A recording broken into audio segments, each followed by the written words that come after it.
дуслар, хәзер Аллаһының сүзе Инҗил китабыннан бер киная укып, сезнең өчен дә Раббы үзенең нәсихәтләрен һәм фатихаларын җиткерүен сорап, фикерләрем белән уртаклашырга телим.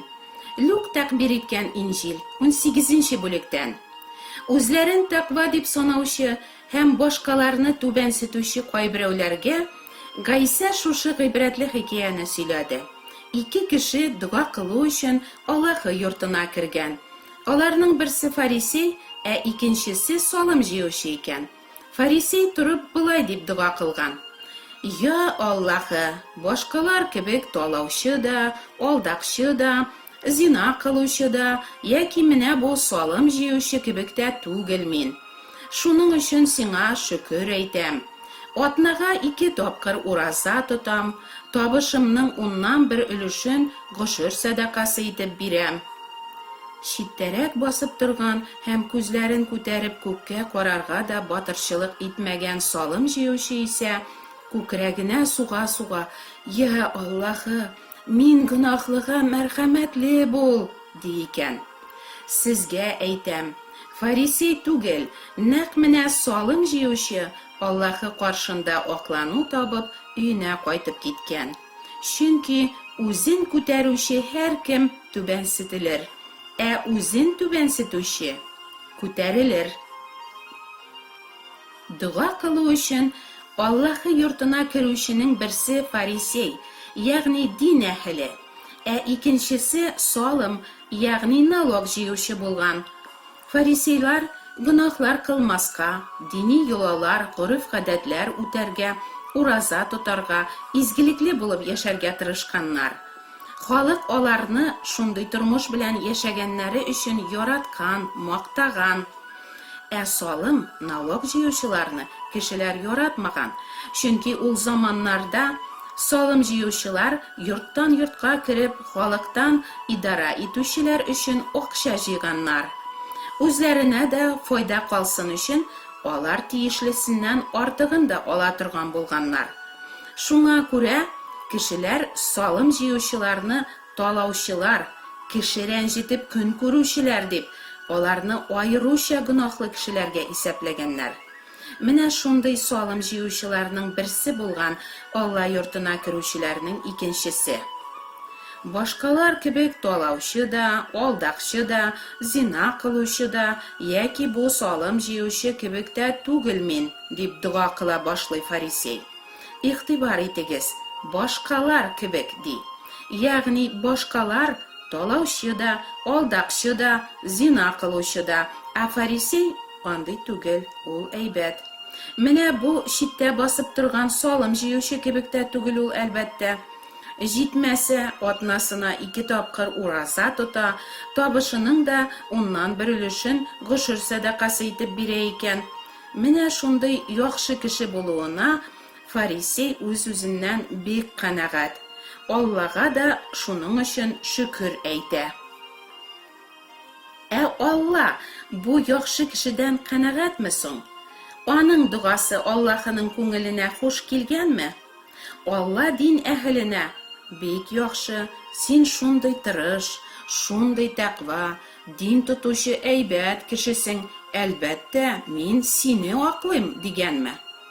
Гыйбрәтле хикәянең азагы булай дими. Шундый гөнаһлар кылмыйм, ураза да тотам, садакалар да бирәм дип әйтсә дә, Аллаһы дин әһеленең дугасын кабул итеп, аны акламаган.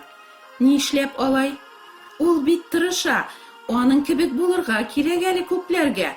Мәсәлән, әнә теге салым җыючы бит бөтенләй гөнаһка баткан дин тотмаучы кеше. Алла йортына килгән бит әле үзен-үзе белмичә. Әйдәгез уйлашык, нишләп дин әһеле фарисейны Аллаһы акламаган? Укучылар өчен мәсьәлә мисалларның җавабы дәреслекнең азагына язып куелган кебек, Гайса дә дөрес җавапны азактан безгә әйтеп куя. Үзен үзе күтәрүче түбәнсетелер ди. Түбәнсетелер, акланмас, ниятләре тормышка ашмас, оятка калыр, иң түбәнгә тәгәрәр дигән мәгънәдә. Нигә түбәнсетелер? үзен үзе күтәргәнгә.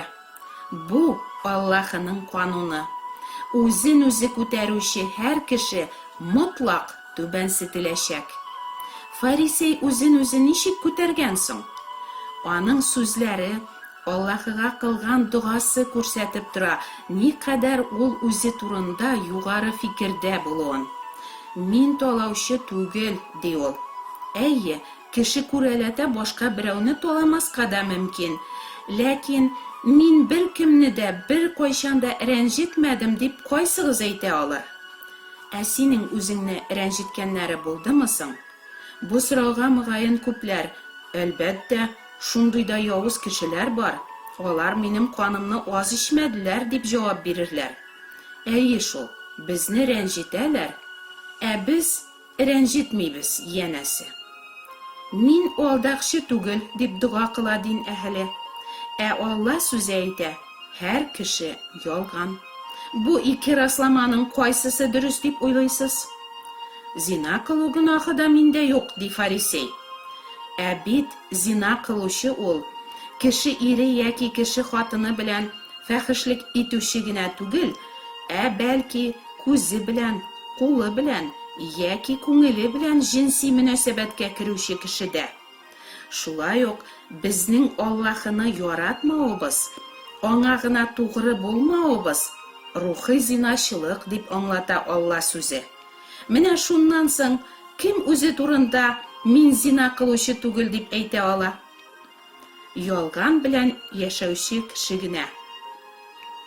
Ялган әйтергә курыкмаучы, ялганнан җирәнмәүче кеше генә мин талаучы да, алдакчы да, зина кылучы да түгел дип оятсыз рәвештә әйтә ала дип уйлыйм мин. Нишләп кеше гөнаһларын күрергә без бик җитезбез, ә үзебезнекен күрергә теләмибез, яшерәбез, кәметәбез, бөтенләй юкка саныйбыз икән? Әгәр үзебез кылган гөнаһларны сизмибез икән, димәк без рухи үле, рухи сукыр. Алла сүзе шулай ди. Нинди генә яхшы кеше булсаң да, син күп гөнаһлар, җинаятләр, явыз гамәлләр кылдың, ди Аллаһы. Син ризамы үзең турында Аллаһының шулай дип әйтүе белән? Әллә Аллаһы белән килешмичә, үзеңне яхшы кешегә гөнаһ кылмаучыга саныйсыңмы? Әллә гөнаһларыңны изге гамәлләрең каплар дип уйлыйсыңмы? Яман шешнең өстенә мас сөртеп, аны бетерә алмаган кебек, гөнаһ дигән үтергеч вирусны да изге гамәлләр юкка чыгара алмый.